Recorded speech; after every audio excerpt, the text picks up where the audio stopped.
Next, let me introduce the third speaker. Satsuki Maeda from Prefectural University of Kumamoto will deliver the speech under the title of A Helping Year. A Helping Year. Satsuki Maeda, please come up to the stage.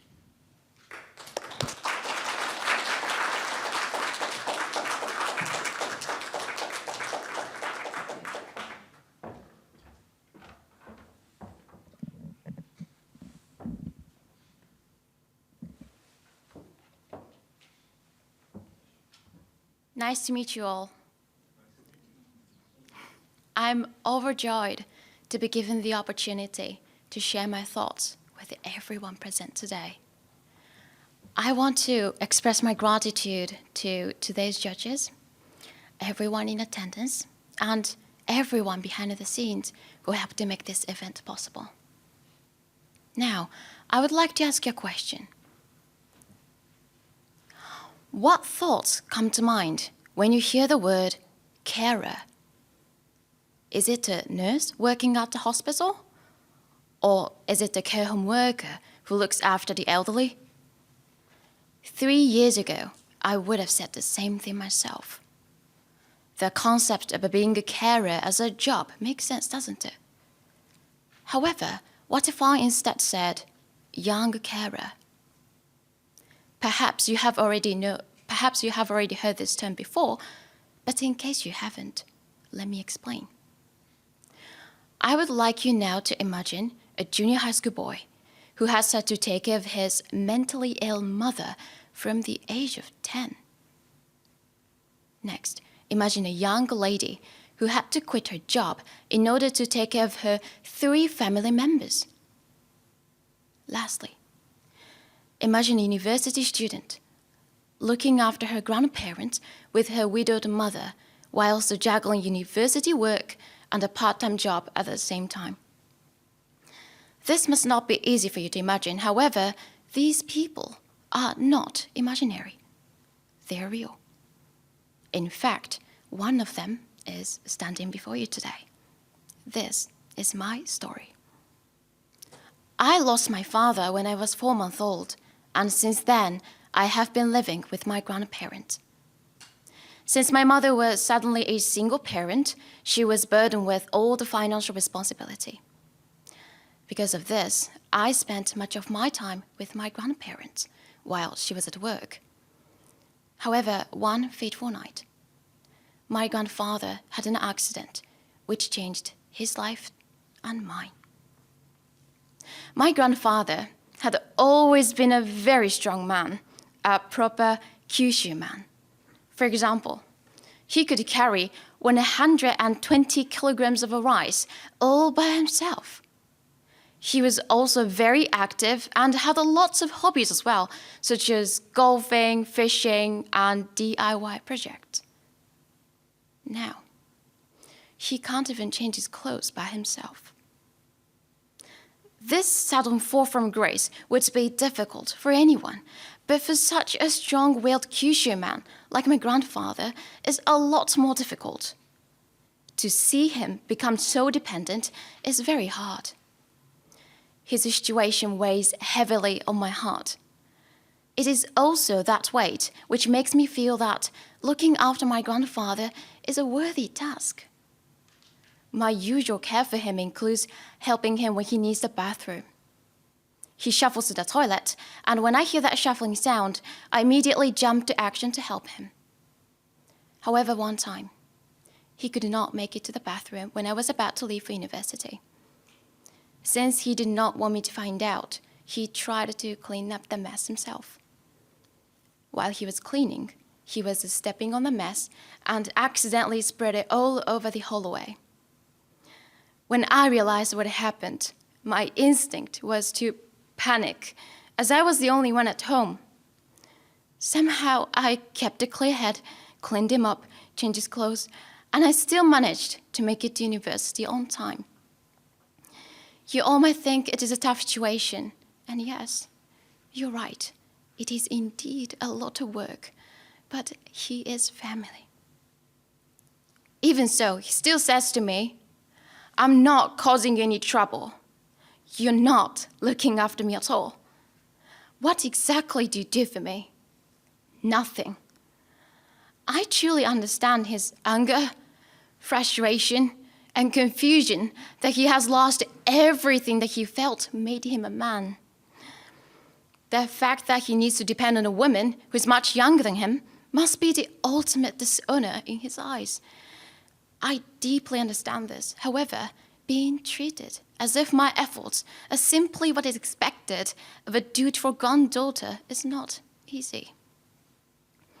The hardest part of looking after my grandfather is the fact that there are two dueling feelings constantly at odds within my psyche.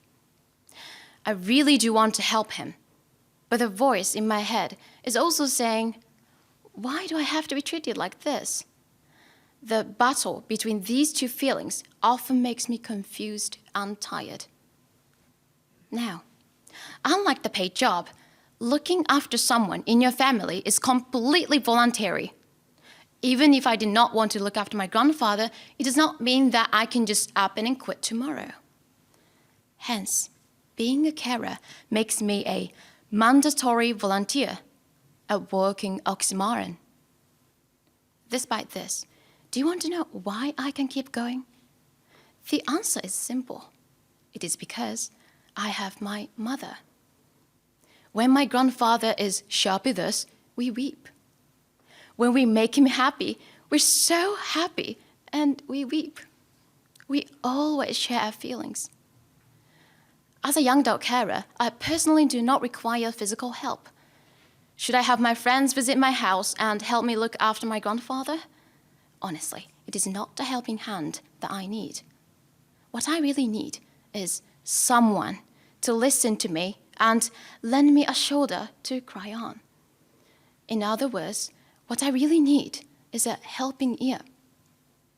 I hope I've given you a clearer picture of what it means to be a young carer. As a young adult carer, I'm very lucky as I have my mother. However, some young carers do not have anyone to talk to.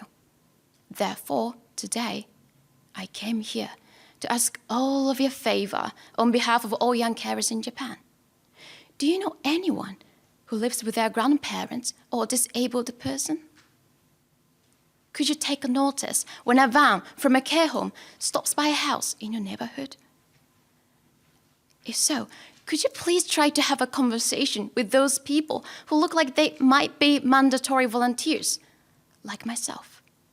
And then, if you could, please be their helping ear. Thank you for listening.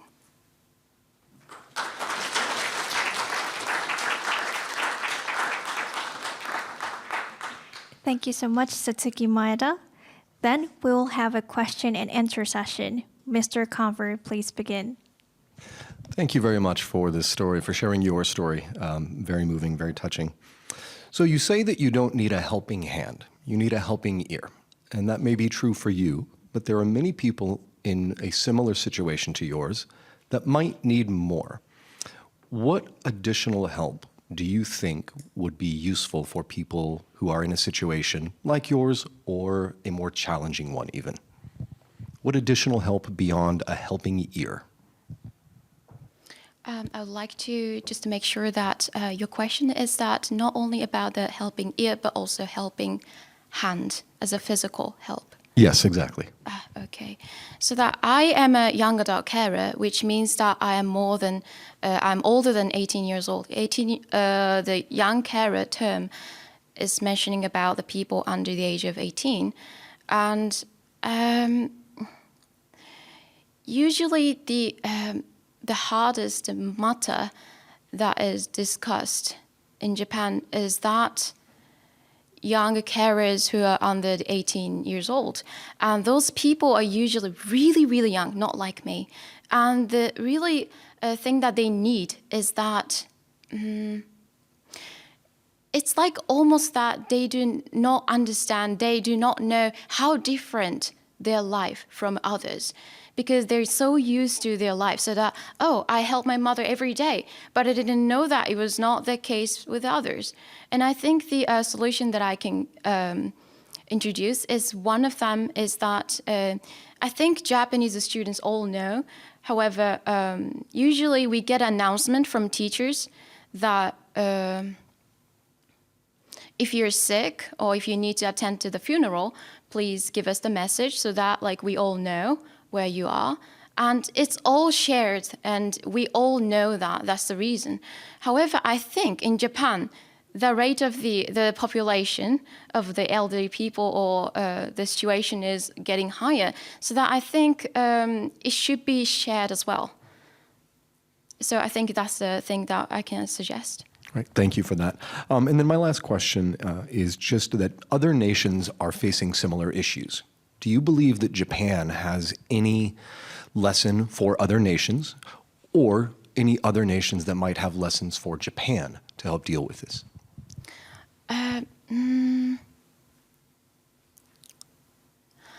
To answer that question, I would say that right now and currently, I know that England is doing the best for the care for the younger carers, because the term of young carer also was produced from the UK. So that I think there is some solutions that we can find from what they're doing in England, and then the situation, the care home system might be different because of the government's style. However, I think we should learn from the other countries. I think I cannot give you the specific solution that I found from the UK. However, Japan is going definitely stepping forward, but it's still slow. So that I think Japan needs to see not only within the country, but also the other countries. Thank you, Mr. Confer. Then Mr. Tokuhisa, please.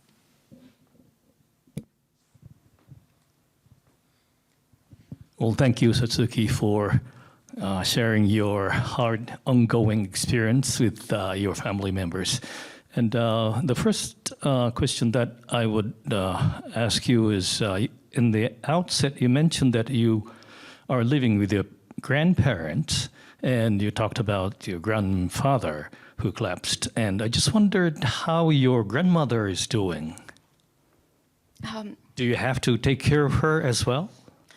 So she's not really needing actual help because she is okay. However, she needs to go to the hospital 3 times a week or something. And when I have my class from second period, I take her to the hospital and something like that. But it's more, I'm trying to help her because when I'm not at home and when my mom is outside for work, basically my grandmother is taking care of my grandfather. So it's really not a healthy situation.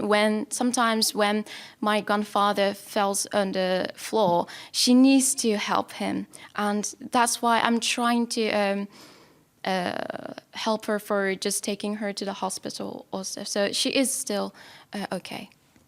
I see, thank you. So that means that you are sharing your caring of your grandfather with your grandmother, but at the same time you have to sometimes take care of your grandmother as well. Yes. I see. In that situation, I just wondered, it's similar to the previous question, but would it not be possible for you to ask for some help from the government, like under a social welfare program? There should be a program that would send certain caretaker to the homes of such families, and just wonder if you have tried that. Thank you for your question. Actually, I know some facility that helps those younger carers, and then there's also hotline service as well. However, to be honest, I am just too busy with the work, so that I think that's almost the same situation for others, and so that. There could be a chance that I can try, but the reason that I can reach out to it is maybe because I do not really want to open up my story to someone else on the phone and then telling that I'm taking care of my grandfather. But the thing is that my friends know that, but my grandfather is very, very stubborn, and he does not really want to. He does not want to really need helps. So that it's just really not comfortable for me to open up my story to someone on the phone, or just visiting them. Hi, I need help. Like, it is not really something that I can do. There is also the study that shows that most of them tries to reach out to family or friends, not to the actual hotline service or any other facility. So it is difficult. I see. Thank you. And my final question would be that you mentioned the importance of having a caring ear. And I just wonder if you yourself have a caring ear around you. Do you have your own caring ear? Yes. My helping ear is usually my mother. And I recently started to actually open up my story to my close friends. I started with the conversation. It was not like the serious meeting that I just made up, but it was just a hanging out. I just hanged out with that friend, and I just secretly asked her, how is your grandma doing? I remember that I met her a bit ago, and then she told me that actually she is now in the care home, and she did not want to, but she is in. And I remember the last time I saw her was that over 3 years ago, and now the situation has changed, and then she didn't look like she had that situation too. So that was I think she is the helping ear that I have and I can trust right now. I see. Okay. Thank you very much. Thank you, Mr. Tokuhisa. Again, thank you so much, Mr. Confer, Mr. Tokuhisa, and Satsuki Maeda.